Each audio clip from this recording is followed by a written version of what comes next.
अस्सलाम वालेकुम, मैं हूँ सादिया और आप लोग देख रहे हैं TV London with Sadia Sadat.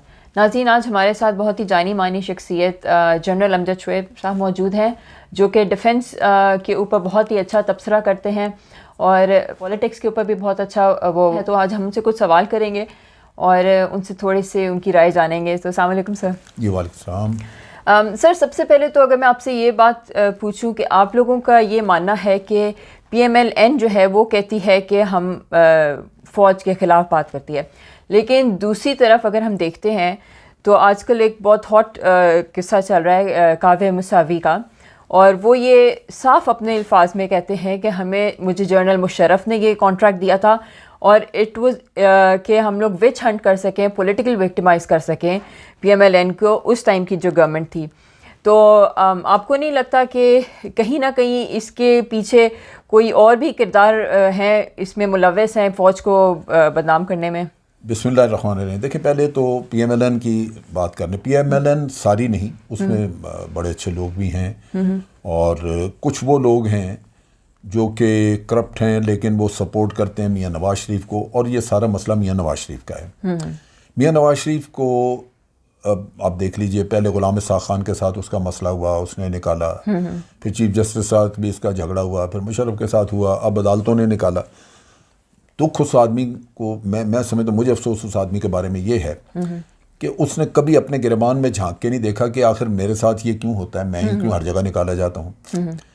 वो अपने मामलात को, अपने जो हरकत हैं उनको दुरुस्त करने को तैयार नहीं, लेकिन वो बाकी सारी दुनिया को तनकीद करता है। एक तो ये इशू। दूसरा, वो उसकी जो है खसलत है वो ये है कि विंडिक्टिव, जो छोड़ नहीं सकता। कैसे मुशर्रफ ने उसको निकाला था, वो अपना दुख नहीं भूला। हालांकि लीडर्स जो होते हैं वो आगे चलते हैं, वो अपनी कौम के लिए सोच रहे होते हैं। इसकी जब तकरीर सुनेंगे ये कहेगा आपके मुंतखब वज़ीर आज़म को निकाल दिया, आपके वो वज़ीर आज़म हाउस की दीवारें फलांग के अंदर आ गए, ये रोना वही रोता रहता है, ये उस दुख से बाहर नहीं आ सका। नतीजा ये कि जिस आदमी का फोकस सिर्फ हो ही उतना, वो इतना फिक्सेटेड हो एक चीज़ के ऊपर, तो वो उसकी नेचुरली मेंटालिटी बन जाती है। फ़ौज के ख़िलाफ़ उसकी बातचीत में कोई जवाज़ नहीं ऐसा, सिवाय उसकी अपनी ज़ात के दुख के, जो उसको मुशर्रफ की वजह से पहुँचा, और वो मुशर्रफ की वजह से पहुँचा, उसका फ़ौज से तो नहीं। आप यूँ ले लें कि हाफिज़ सईद है या कोई और दो, एक जो इंटरनेशनली जिनको टेररिस्ट डिक्लेयर कर दिया यूनाइटेड नेशन ने जी। अब अगर आपका वज़ीर आज़म ये कहे कि जनाब मैं तो चाहता हूँ कि ये जो टेररिस्ट डिक्लेयर हुए हैं या ये जो इनकी ऑर्गेनाइजेशंस हैं उनको हम किसी न किसी तरह बंद करें, रोकें, उनके खिलाफ एक्शन करें, लेकिन हमें तो ISI नहीं करने देती। डॉन लीक्स ये थी कि, और ये बात वहाँ ऐसी हुई भी नहीं, जो जिस मीटिंग का वो रेफरेंस दे रहे उसमें ये बात ऐसे नहीं हुई थी। अच्छा, उसमें बात ये हुई थी कि इसके बारे में जब जिक्र आया इनका जो प्रोस्क्राइब्ड ऑर्गेनाइजेशंस हैं, तो DGIC ने कहा कि जी हमारा इनसे कोई वास्ता नहीं, आपने जो करना करें, लेकिन अगर आप नहीं करते तो हमें बताएं, फिर हम इनके खिलाफ एक्शन करें। लेकिन वहाँ इन्होंने कुछ और किया। अब कॉन्सिक्वेंसेस इसके ये हो सकते हैं कि अगर इंडिया चले जाता यूनाइटेड नेशन में, वो कहता है जी देखें आपने तो उनको डिक्लेयर किया इंटरनेशनल टेररिस्ट, और पाकिस्तान की ISI उनको अभी भी इस्तेमाल कर रही है, तो ISI पे पाबंदी लग जाती।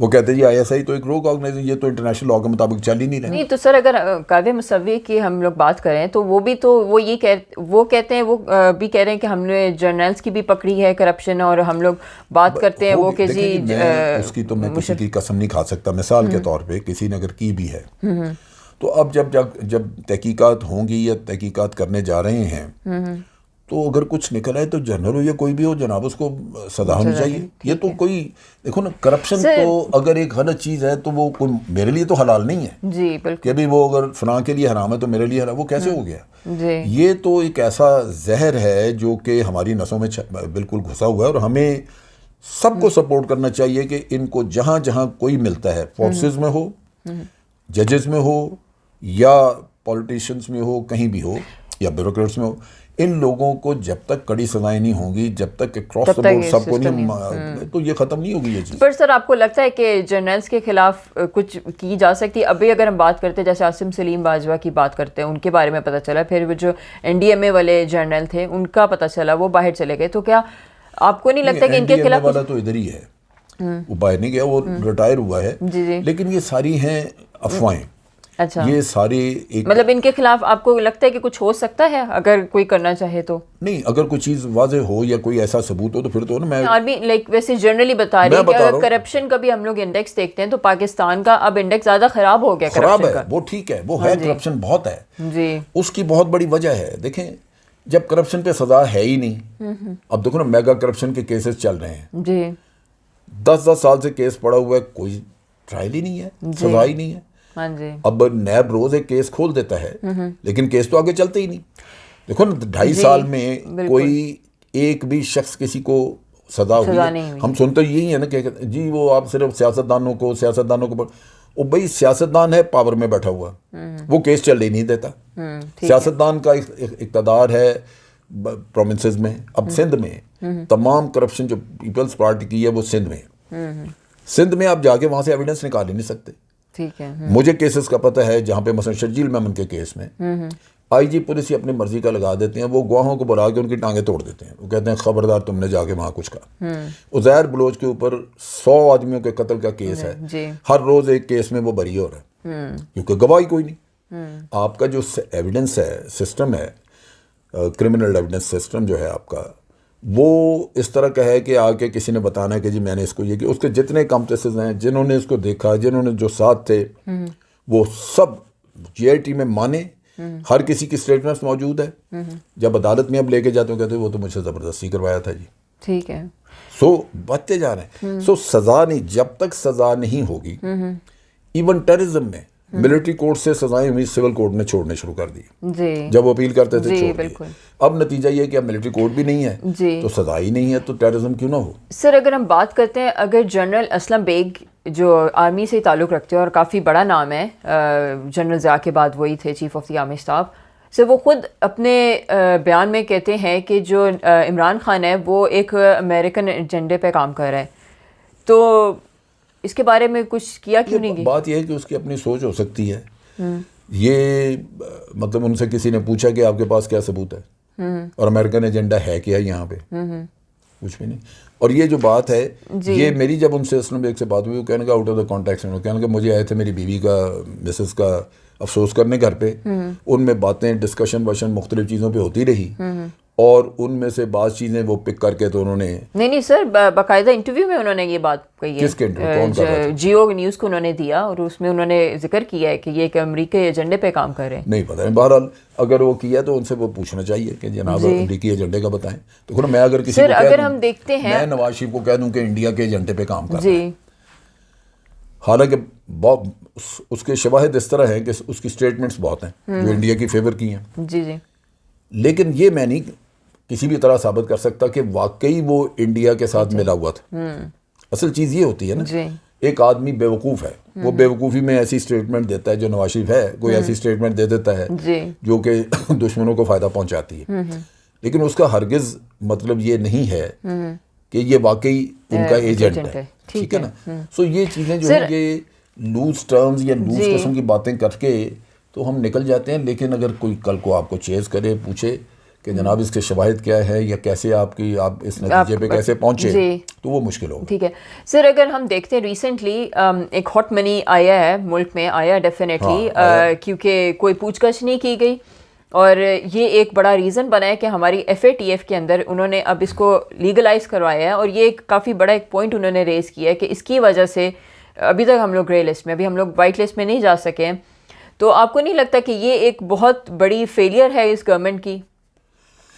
इन्होंने ये गलती बड़ी की है और वो मैंने भी, मतलब मैं इकोनॉमिस्ट नहीं लेकिन मैंने सुना ही है कि इन्होंने काफ़ी अच्छा रेट दे के मार्केट के मुकाबले में 13% लोगों को कहा जी आप इन्वेस्ट करें जी।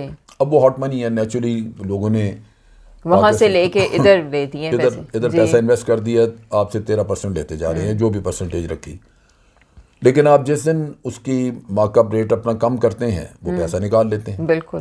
और उसका नुकसान ये है कि अगर सारे यकमुश्त इकट्ठे ही निकालेंगे तो बहुत बड़ा बर्स्ट हो जाएगा, बहुत बड़ा मसला बन जाएगा। आज जो आप नाचते हैं शोर में चाहते हैं कि जी हमारे रिजर्व जो हैं वो ये चले गए, यहाँ तक चले गए, वो एकदम से बैठ जाएंगे जी। तो ये तो प्रॉब्लम है। और एक तो सर अब और अगर हम देखते हैं अब ये रोशन डिजिटल के थ्रू जी चीज़ बताऊँ, बात यह है कि प्रॉब्लम्स बहुत हैं।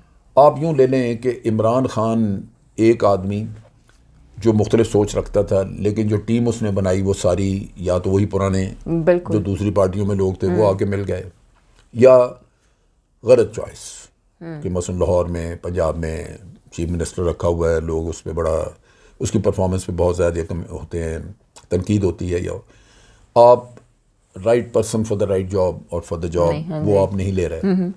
तो गलतियाँ तो बहुत हैं। इसी तरह इकॉनमी को मैनेज करने में भी हैं, फजिंग भी शायद हो रही हो फिगर्स की, लेकिन असल चीज़ ये है किसी ने भी इसको इमरान खान को कोई निजात दहिंदा समझ के नहीं इसको वोट दिए थे। जिन लोगों ने वोट दिए, मैंने कई लोगों से, मसलन इलेक्शन से पहले मेरी कराची में एक मीटिंग थी, तो मैंने लोगों से पूछा कि इसको वोट दे रहे हैं, तो ज़्यादातर ने कहा जी हम पीटीआई को दे रहे हैं। तो मैंने उनसे पूछा क्यों, उन्होंने कहा जी बात यह है कि जो दो पार्टियाँ हैं उनको हम 3-3 दफ़ा आजमा चुके हैं, उन्होंने सवाए अपने पेट भरने के कुछ नहीं किया। तो अब पता नहीं इमरान खान कुछ करता ही नहीं करता, लेकिन इसको चांस तो देना चाहिए। ठीक है ना। सो एक लॉजिक मौजूद था। अब ये तो इस कौम की बदकिस्मती है कि आप तीसरी ऑप्शन अपने लिए क्रिएट तो कर बैठे, लेकिन आपको अगर वो डिलीवर नहीं करती तो आप क्या करेंगे? जी बिल्कुल। इसका हरगिज ये मतलब नहीं है कि ये डिलीवर नहीं कर रहा लिहाजा आप फिर वापस डाकू के पास चले जाएं। So you should look for another option. होना ये चाहिए। अगली ऑप्शन क्या होगी? अगली ऑप्शन यही होनी चाहिए कि इनको मतलब 2-3 ऑप्शन हो सकती हैं कि जब ये इलेक्शन का वक्त आए तो उससे पहले जो आप इंटरिम गवर्नमेंट बनाते हैं उसको थोड़ा लंबा वक्त दे दें। ठीक है।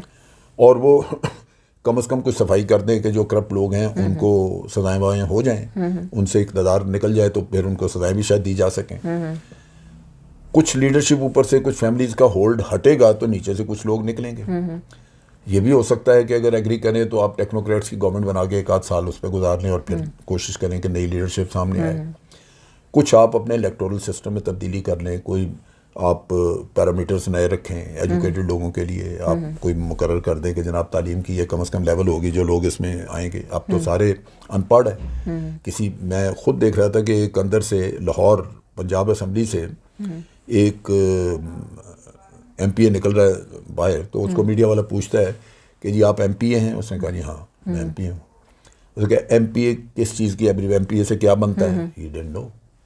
यानी एमपीए उसको ये नहीं पता कि मैं मेंबर प्रोविंशियल असेंबली।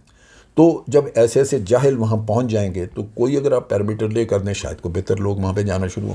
बात कर रहे हैं, लेकिन कहीं ना कहीं तो फौज भी कोशिश में है ना, कोई समझौता हो जाए पीएमएलएन के साथ। हम लोग वहाँ पे थे लंदन में, वो बिल्कुल ये कहते हैं कि फौज से हो रही है बात। ये फौज तो अगर कोई उनके साथ होता है तो कोई रिफॉर्म्स हो सकती है उनके साथ? कभी भी नहीं। बात यह है कि सेटल इन्होंने नहीं करना पॉलिटिशियंस ने। फौज दरमियान में ना रेफरी है ना फौज इनमें कोई गारंटर है। अगर ये बात करते हैं बिल्कुल करें, लेकिन उसमें अगर ये कोई असूलों पे बात करेंगे तो मुझे नहीं लगता कि वो बात कामयाब होगी।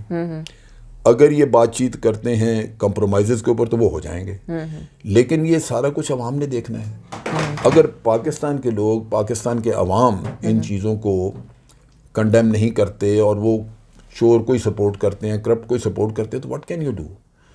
आर्मी तो किसी को जाके देखना, आर्मी का मसला क्या है। आर्मी इस वक्त 90% आर्मी कमिटेड है दोनों साइड बॉर्डर्स पे। आपके पास इतने ट्रुप्स नहीं है कि आप अगर शहरों में, अभी इलेक्शन जब करवाया लास्ट, तो आपने रिजर्व्स बुलाए जो आपके रिटायर होके लोग जा चुके हुए हैं, उनको आपने रिकॉल किया और तब जाके आपके पास इतने लोग थे कि आपने इलेक्शन में उनको लगाया। तो at the end of the day कमाया क्या आपने? इल्ज़ाम कि जी अब आइंदा मेरा नहीं ख्याल कि इलेक्शन में आर्मी दखल देगी, वो कहेगी जी आप कराएं जो करना करते हैं। सो मकसद ये है कि आर्मी तो इस वक्त पूरी तरह डिफेंसिव पे है कि वो अपने आप को बचा रही है, अपनी पोजीशन को कि हमें इन्वॉल्व ना करें किसी तरह, ये खुद सॉर्ट आउट करें। उसकी बुनियादी वजह ये है कि एक तरफ तो आर्मी कमिटेड है, दूसरा बाहर से प्रोपेगेंडा बेतहाशा, और इंटरनली आपकी कन्फ्रंटेशन। तो आप कहाँ जाएंगे? ठीक है सर, अगर आखिरी सवाल मैं आपसे पूछना चाहूँगी, जो फॉरेन फंडिंग का आजकल चल रहा है, ये मामला हल क्यों नहीं किया जा रहा है, क्यों इसको इतना लटकाया जा रहा है? लटकाया नहीं है अभी तो, ये इस पर इन्होंने इन्वेस्टिगेशन ऑर्डर की है, ये कमेटी बना रहे हैं और वो किस हद तक करती है, लेकिन मैं उस कमेटी से 100% एग्री नहीं करता। मैंने हमेशा ये सोचा और मैंने बाज़ लोगों को कहा भी कि इस पर एक GIT बनाएं, क्योंकि ये चाहिए थी टीम एक एक्सपर्ट्स की जो इस फील्ड को वाइट कॉलर क्राइम जैसे नवाज शरीफ के मामले में GIT बनी थी, उन्होंने 2 महीने में सब कुछ निकाल के इनके हवाले कर दिया।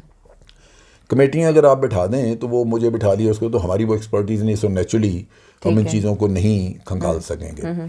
तो होना यही चाहिए था कि इनको ये करते कि ये एक GIT बना देते। बहरहाल अब इन्होंने एक हमारा कमीशन सा बना दिया है, उनको उन्होंने 45 डेज़ दिए हैं, तो मेरा ख्याल है कि 45 दिन में ये चीज़ सामने आ जाएगी। कंफ्यूज चूँकि बहुत ज़्यादा हो चुका है ये किस्सा, बहुत सारी स्टेटमेंट्स, बहुत सारे झूठ वो मिक्सअप हो गए।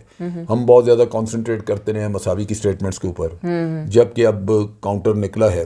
बल्कि मुझे ये बता रहे थे मोहसिन बेग, जो कि जिनका नाम इसमें वो ले रहा था, ऑनलाइन न्यूज़ एजेंसी के जो ओनर हैं, वो ये कहते हैं कि जी हम तैयार हैं, हमने इसके खिलाफ मसावी के अगेंस्ट हमने इंग्लैंड के कोर्ट में दावा करना है। अच्छा। क्योंकि इसने हमारे पर बहुत सारे झूठ लगाए। तो वो फ्रॉड है, पहले ही देखे ना एक लिक्विडेशन में कंपनी मसावी की जो भी है वो आप कहते हैं वो बिल्कुल फ्रॉड है। मेरा ख्याल है वो भी फ्रॉड है, क्योंकि उसने अपने पैसे वैसे लेने थे, तो उसने भी काफ़ी झूठ और हेरा फेरियाँ की हैं। नैब ने जब इनका ख़त्म किया था कॉन्ट्रैक्ट, तो मैंने नैब के उस ज़माने के चेयरमैन से बात की, जनरल अमजद से। वो ये कहते हैं कि इसकी परफॉर्मेंस नहीं थी। अच्छा।